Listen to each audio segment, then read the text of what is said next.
Masih di pertemuan kedua, pada segmen kali ini kita akan membicarakan mengenai drama dan teater tanpa naskah. Ini kelanjutan dari materi pada segmen 1 ya, yaitu drama dan teater pada tahap awal atau pada masyarakat tradisional.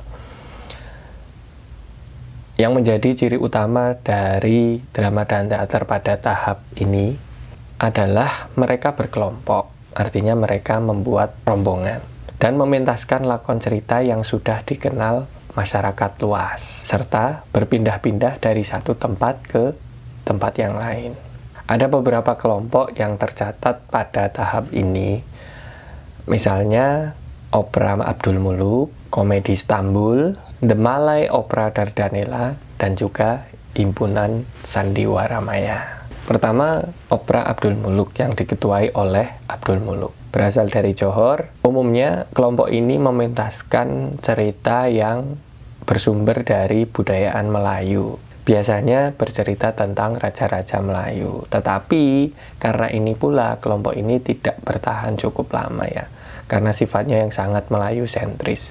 Kemudian muncul Komedi Istanbul. Ya. Komedi Istanbul ini punya semangat bahwa dia tidak boleh seperti kelompok sebelumnya. Maka mereka memilih strategi akan mementaskan cerita-cerita yang telah dikenal di masyarakat luas. Sehingga ketika mereka berpindah dari satu tempat ke tempat yang lain, mungkin akan lebih mudah diterima. Umumnya cerita-cerita yang dipentaskan oleh kelompok Komedi Istanbul ini berasal dari cerita 1001 Malam. Misalnya cerita Abu Nawas, Alibaba, Aladin, dan lain sebagainya.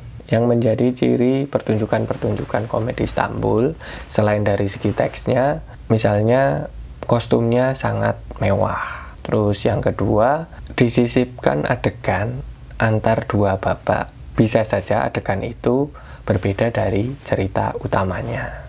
Perkenalan di awal pertunjukan. Dan yang terakhir, improvisasi para aktor itu dibebaskan. Kelompok ini pecah ketika pemimpin Komedi Istanbul itu meninggal.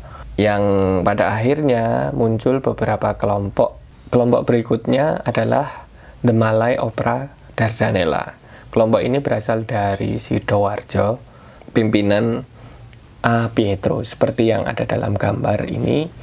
Boleh dikatakan The Malay Opera Dardanella ini merupakan kelompok penyempurna dari kelompok-kelompok sebelumnya.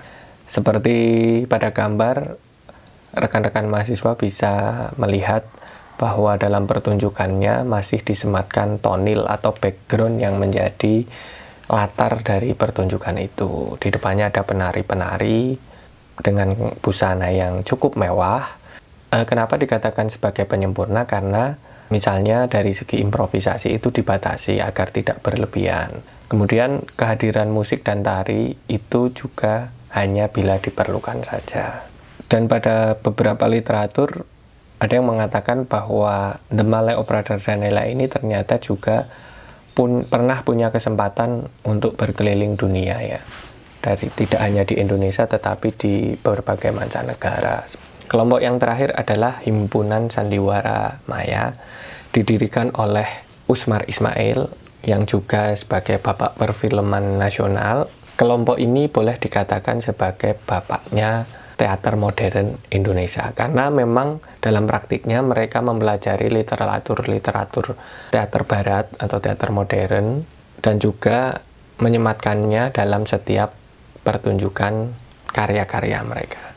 Dan kelompok ini juga mempunyai kredo atau tagline semacam itu, yaitu memajukan seni sandiwara pada khususnya, kebudayaan pada umumnya dengan berdasarkan kebangsaan, kemanusiaan, dan juga ketuhanan. Sampai di sini dulu, kita bertemu pada segmen berikutnya. Dah.